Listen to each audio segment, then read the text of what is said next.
घडी या गाडग्याची निघती कोंब. गाडग्या मडक्याचे कुठे झाड आहेत का? एखाद्या ठिकाणी असं काही जुनं पुराण पडीत जंगल अरण्य, कदाचित तिथं खोदकाम केलं तिथं गाडगे मडके सापडतात खाली. त्याचा अर्थ तिथं काहीतरी पूर्वी एखादं शहर असलं पाहिजे. ते कसं गुडूप झालंय कोण असतो. आज खोदलं तर ते पहिलं जे होतं ते निघेल ना हो, असल्याशिवाय निघत काय. पूर्वीचे गाडगे मडके जर असे कुठं उकरला आणि तिथं जर निघू लागले तर जमिनीत गाडगे मडके आपोआप तयार होतात काय का? झाडाला कुठं घड्या गाडग्यांचे कोंब आहेत का? कुंभाराच्या बुद्धीत मातीचा आकार, आणि त्या बुद्धीत जो मातीचा आकार आहे तो घड्याचा, घागरीचा. मातीला कुंभार आपल्या हाताने घागरीचा आकार देतो. विठ्ठल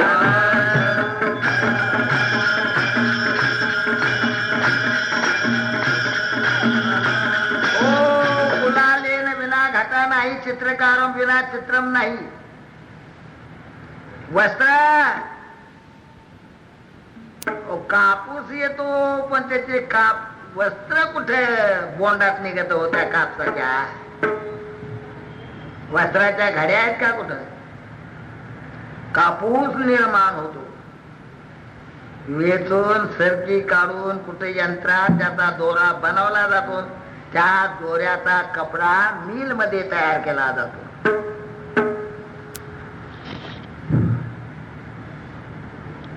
कुणीतरी करताय, कापसाचं वस्त्र केलं करताय, मातीचा घर झाला करताय.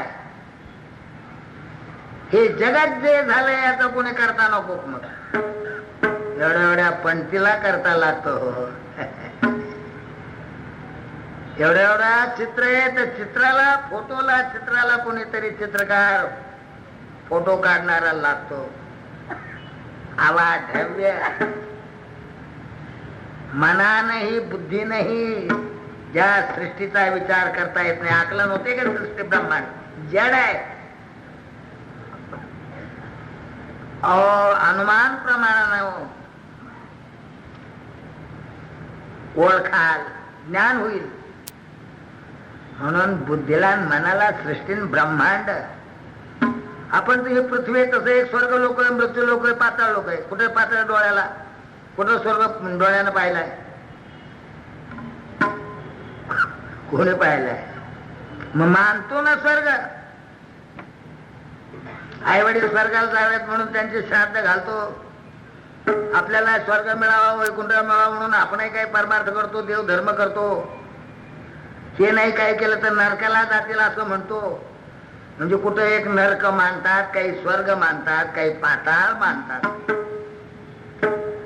आणि त्याप्रमाणे चांगल्या वस्तू आपल्याला प्राप्त होईल. आपण चांगल्या वस्तूला जाऊन कुठं मिळावं, भेटावं, याच्याकरता या सगळ्या जगात प्रयत्न आहे. आणि या सगळ्या जगामध्ये जे प्रयत्न आहेत, स्थूल ब्रह्मांडात फिरण्याचे असतील, खाण्यापिण्याचे असतील, जगण्याचे प्रयत्न असतील. जगावं मनुष्य जन्म आहे, 84 लाख योनी आहेत. 84 लाख योनी आहेत, एक परमेश्वराने निर्माण केलेले आहेत. ब्रह्मांड त्यानंच निर्माण केलंय. 84 लाख योनी, त्यात एक मनुष्य जन्म तर चांगला आहे. 84 लाख योनी एक मनुष्य जन्म सोडला तर इतर जीव आले जन्माला, काही आयुष्य असेल भोगतील, संपलं आयुष्य, निघून जातील, मरतील. त्यांना काय कळतं आणि काय करता येतं? करायची बुद्धी, करायचं स्वातंत्र्य फक्त या मनुष्य देहात आहे. आणि कळतं म्हणजे चांगलं वाईट कळतं, वाईट करून चांगलं करावं. आणि चांगल्यात चांगला एक परमार्थ. तुका म्हणे येथे भजन प्रमाण, तुका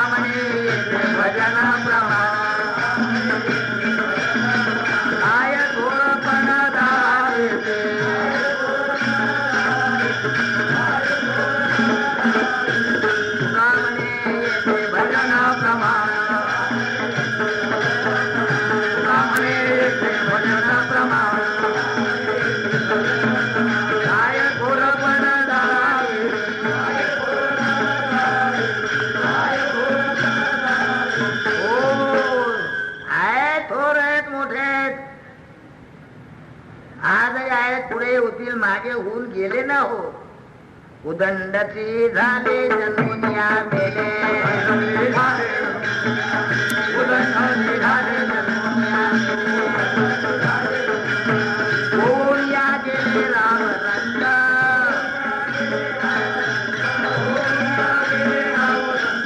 पुष्कळ हो. पुराण तर काही काळचे आहेत, ती व्यासांच्या बुद्धीचे आहेत. नमोस्तुते व्यास विशाल बुद्धे.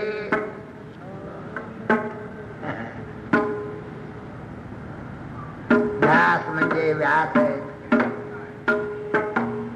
व्यासासारखा बुद्धिमान ज्ञानी महात्मा जगातही असेल का नसेल, झाला असेल का नसेल, भगवान जाणे. व्यासो नारायण सदा, व्यासो नारायणो हरी. दिवे भाऊ अपरो नारायण. तीन डोळे नाहीत पण शंकर आहेत, चार भुजा नाहीयेत पण विष्णू आहेत.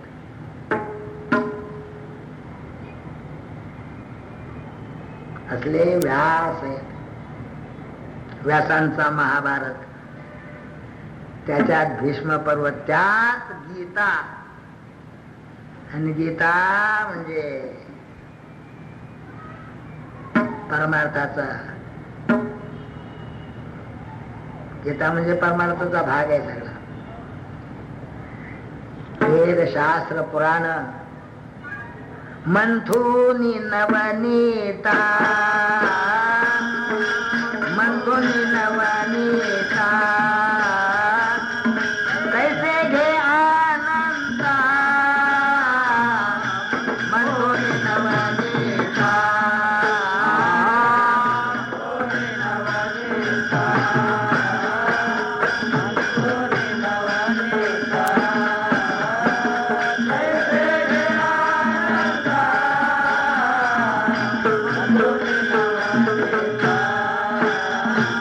मंथुनी नवनीता, मंथुनी नवनीता, कैसे घे आनंदा, मंथुनी नवनीता.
हरिमुखी म्हणा. तोच हरी भगवान परब्रह्म परमात्मा परमेश्वर अंतकोट ब्रह्मांड नायक. राम म्हणा, कृष्ण म्हणा, 33 कोटी देव, 33 कोटी देव, चामुंडा, अष्टकोटी भैरवरी. भारत आहे, हिंदू धर्म आहे, हिंदू समाज आहे. या हिंदू समाजामध्ये देवाला भूत आलाय, भूत.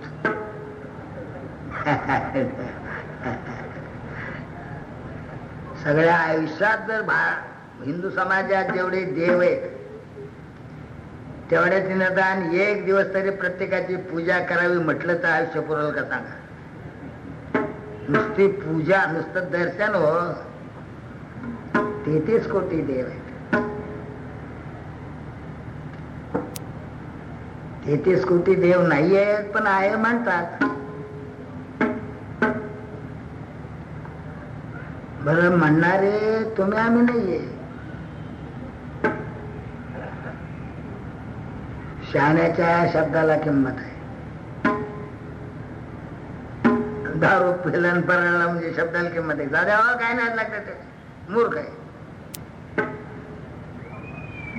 शब्दाला शहाण्याच्या किंमत आहे. 33 कोटी देव मूर्ख म्हणत नाहीयेत. हिंदू धर्माचे शास्त्र ओरडतायत, बोंब मारतायत. 33 कोटी देव आहेत म्हणून. पुराण कशानं भरले ते? पुराण करते अज्ञानी आहेत काय? व्यास सांगतायत पुराणातून, शिवपुराण, विष्णू पुराण घ्या ना. मग शिवपुराणात शिवाचं वर्णन, विष्णू पुराणात विष्णूचं वर्णन. जे जे पुराण असेल तिथं त्याचं वर्णन, बाकीचे रद्दी म्हणून सांगितलेलं असतं. विष्णू पुराणात शंकर रद्दी आहे, त्याच्या नादी लागू नका, तो देव नाहीये. शैव पुराण विष्णू रद्दी आहे, तो तर शंकराचं भक्त आहे, त्याच्या नादी लागू नका, शंकराची सेवा करा. कोणाचं ऐकायचं नाही, कोणाचंच ऐकू नाही. पुराण व्यासांची, पुराणात चुकीचे म्हणायची सोय आहे की? हा दोष व्यासावर द्याल का काय? व्यासाचं चुकलं म्हणायची यायची एवढी अक्कल कोणाच आहे? आता दारू पिऊन वेळ लागला तर म्हटलं तर म्हणू जा, वेळा काही बोलू शकतो, त्याला गुन्हा माफ आहे. काही गुन्हा केला आणि त्यानं कोर्टात जर वेळा सिद्ध झाला तर त्याला शिक्षा होत नाही ना. वेळेला काय शिक्षा वेडा आहे, मनुष्य जन्माला येऊन वेडा हीच तर शिक्षा आहे. ही तर शिक्षा भोगतोय तो. जो एक शिक्षा भोगतोय त्याला आणखी दुसरी शिक्षा देतात का त्याला? विठ्ठल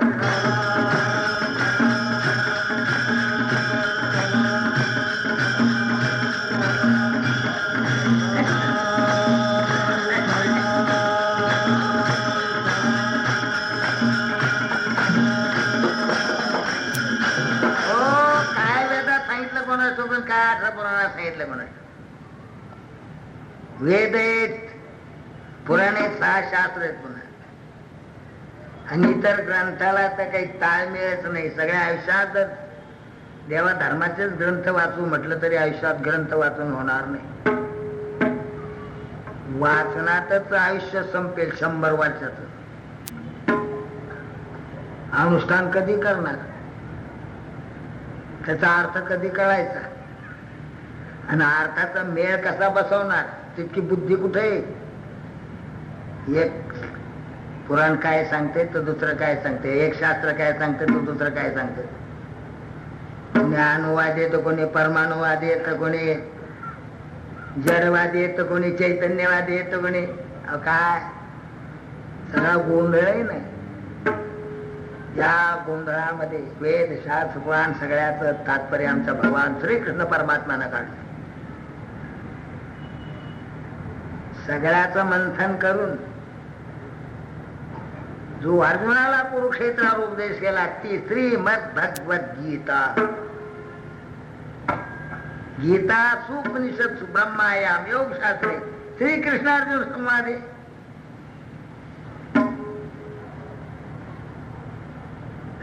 भगवान श्रीकृष्ण परमात्म्याच्या मुखातून निघालेली गीता आहे. कृष्णस्तु भगवान स्वयं. सगळ्या वेद कोणाला कळतात? वेद कळायला कोणालाही कळतात का? वेद संस्कृत शिकलं तर कोणाला वाचता येईल, वाक्याचा अर्थ कळेल, मेळ बसणार नाही. मेळ ज्याचा मेळ बसत नाही तो डोकं वेड होईल. पण डोकं वेड होण्याकरता वेद शास्त्र पुराण आहेत. मग मेळ बसत नाही म्हणजे तेवढ्या अक्कल बुद्धी नाही म्हणून बुद्धिवानाचे ग्रंथ आहेत. व्यासासारख्यांचे, व्यासादिकांच्या मती जेत साशंक विवृत्ती. गीतेमध्ये व्यासादिकांच्या मती सुद्धा जिथं साशंक आहे तिथं त्या गीतेचा अर्थ सांगणं म्हणजे ज्ञानेश्वर महाराज सांगतात ना, अवघड आहे. व्यासाचा मागोवा घेत व्यासांना कसं सोडता येईल बरं? ज्ञानेश्वर महाराज आचार्यांना कसं सोडता येईल? शंकराचार्यांना मानून व्यासांना मानून व्यासाचा मागोवा घेत. व्यासानेच महाभारत लिहिले, व्यासांचीच गीता. त्या गीतेवर अनेक आचार्यांच्या टीका. एक गीता. या भारतात किती गीतेचे टीकाकार आहेत भगवान. बुद्धिमान आहे, विद्वान आहे. लोकांनी केलेल्या टीकेपेक्षा आज जर कोणी चांगला अभ्यास केला, खोल अभ्यास केला, त्या गीतेतून काही काही निघतच राहत. खोल समुद्रात जितक्या बुड्या माराल, तळाला जाल आणि तिथून जे काही उंदळीत एवढं आणाल, त्या प्रत्येक वेळेला उंदळीत काहीतरी वेगळं रत्न येईल. समुद्राला रत्नाकर म्हणतात ना. रत्नाकर, रत्नाची खाण. त्याच्यात बुडी मारल्यानंतर तिथून काय येईल? माती येईल का तिथून? जसं गीतेचा जेवढा विचार करा तेवढं ते विचारवंत पाहिजे, बुद्धिमान पाहिजे. जगातलं सगळं कळावं, जगातले शास्त्र कळावे, जगातलं वाङ्मय कळावं आणि गीतेत बुडी मारावी. या गीतेतून आजच्या जेवढ्या टिकायत जो कोणी खोल बुडी मारली त्याच्या हाताला काही ना काहीतरी लागतं की त्याला दुसरी टीका केलीच. हे गीता गीता सुगीता कर्तव्या किमान हे शास्त्र विस्तरही. या स्वयं पद्मनाभस्य मुख पद्मात विनिसृता पद्मनाभ भगवान परमात्मा. जयाच्या निश्वासी जन्मले वेद राशी. परमेश्वराच्या झोपेतून वेद निर्माण झाले. श्वासोश्वासाबरोबर, ज्याच्या श्वासोश्वासाबरोबर वेद निर्माण झाले ते. जया निद्रिताचा घोर तो सर्वेश्वर प्रत्यक्ष अनुवादला ही गीता. ते घोरण्यातलं वेद जागृतीत अर्जुनाला उपदेश केला ती गीता आहे. म्हणून वेदापेक्षा महत्वाची आहे. विठ्ठल